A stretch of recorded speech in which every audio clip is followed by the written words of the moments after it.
CM Revanth Reddy బిజీగా గడుపుతున్నారు. వరుసగా కేంద్ర మంత్రులను కలుస్తున్నారు. కేంద్ర మంత్రి నిర్మలా సీతారామన్తో భేటీ అయ్యారు సీఎం రేవంత్ రెడ్డి. మంత్రి ఉత్తమ్ కుమార్ రెడ్డి తెలంగాణకు కేంద్ర ఆర్థిక సాయం, వెనుకబడిన జిల్లాలకు రావాల్సిన నిధులను విడుదల చేయాలని నిర్మలా సీతారామన్ను కోరారు రేవంత్ రెడ్డి. అంతకుముందు కేంద్ర మంత్రి రాజ్నాథ్ సింగ్తో భేటీ అయ్యారు. రక్షణ శాఖ భూములు, కంటోన్మెంట్ సమస్యలపై రాజ్నాథ్తో చర్చించారు. మరో కేంద్ర మంత్రి పీయూష్ గోయల్తో రేవంత్ రెడ్డి భేటీ రద్దయిన నేపథ్యంలో కాసేపట్లోనే హైదరాబాద్కు సీఎం రేవంత్ రెడ్డి బయలుదేరి రానున్నారు.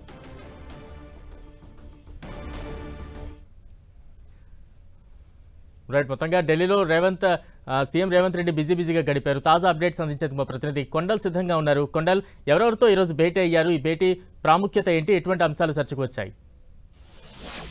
ఇద్దరు కేంద్ర మంత్రులతో భేటీ అయ్యారు.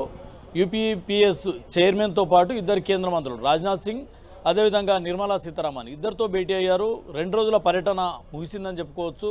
మొత్తానికి ముఖ్యమంత్రి హోదాలో తొలిసారిగా కేంద్ర మంత్రుల్ని ఈ పర్యటనలో కలిశారు. వివిధ శాఖలకు సంబంధించి అనుకోండి, ప్రభుత్వానికి రాష్ట్రానికి కేంద్రం నుంచి రావాల్సిన సహకారమే అనుకోండి, పెండింగ్ నిధులే అనుకోండి, ఈ అన్ని అంశాలు, దీంతోపాటు విభజన చట్టంలో ఉన్న హామీలు, పెండింగ్లో ఉన్న హామీలు, ఈ అన్ని అంశాలను కూడా కేంద్ర ప్రభుత్వం దృష్టికి తీసుకెళ్లారు. ఆయా శాఖలకు సంబంధించిన మంత్రులందరికీ కూడా ప్రత్యేకంగా సీఎం కలిసి వారికి విజ్ఞప్తి చేశారు.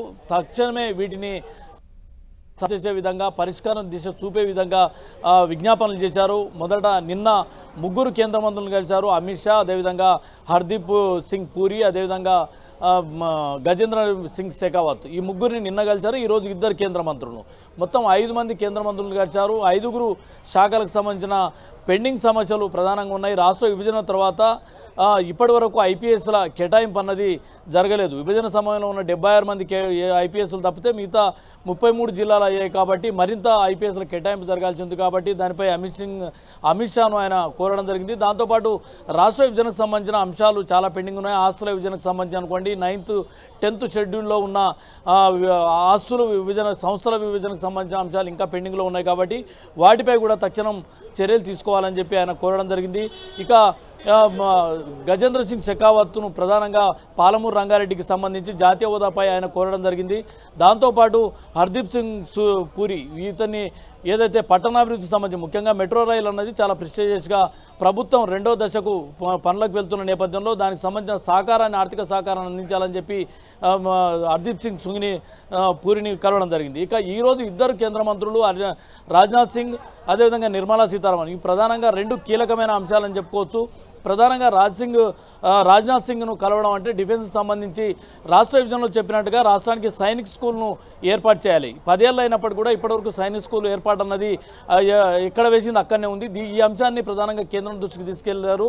దాంతోపాటు నవోదయ స్కూళ్ళకు సంబంధించి కూడా గత ఉమ్మడి రాష్ట్రంలో ఉన్న 10 జిల్లాలకు సంబంధించి 10 నవోదయ స్కూళ్ళు మాత్రమే ఉన్నాయి. ఇప్పుడు తెలంగాణ 33 జిల్లాలు అయింది. కాబట్టి నవోదయ స్కూళ్ళు, జిల్లాకో స్కూల్ని ఇవ్వాలన్న నిబంధనలు కూడా ఉన్నాయి. కాబట్టి దీనికి తక్షణమే కేంద్రం సహకారం ఇవ్వాలని చెప్పి కూడా ఈరోజు రాజ్నాథ్ సింగ్ కోరారు. దాంతోపాటు ఏదైతే ఆర్మీకి సంబంధించిన ల్యాండ్స్, డిఫెన్స్కి సంబంధించిన ల్యాండ్స్ ఉన్నాయి, ముఖ్యంగా సికింద్రాబాద్ కంటోన్మెంట్కి సంబంధించిన ల్యాండ్స్ అనుకోండి, అక్కడ స్కైవేస్కి సంబంధించి డిఫెన్స్ నుంచి అప్రూవల్ రావాల్సిన అంశం ఉంది. కాబట్టి ఇది ప్రధానంగా రాష్ట్రంలో, ముఖ్యంగా రాజధానిలో ఇది కీలకమైన అంశంగా ఉంది. కాబట్టి వీటన్నింటిని కూడా ఆయన రాజ్నాథ్ సింగ్ దృష్టికి తీసుకెళ్లడం జరిగింది. ఇక నిర్మలా సీతారామన్ సంబంధించి రాష్ట్ర ఆర్థిక పరిస్థితులను వివరించడంతో పాటు ప్రభుత్వం కేంద్రం నుంచి రావాల్సిన వాటాలే అనుకోండి, కేంద్రం నుంచి పెండింగ్లో ఉన్న నిధులే అనుకోండి, ఇవన్నీ కూడా తక్షణమే విడుదల చేస్తే రాష్ట్ర ఆర్థికాభివృద్ధికి సహకారం తెలిపినట్టయితే అని చెప్పి నిర్మలా సీతారామన్ కోరారు. మొత్తానికి 2 రోజుల పర్యటన చాలా కీలకంగా జరిగిందని చెప్పుకోవచ్చు. కొంత ఫ్రూట్ఫుల్గానే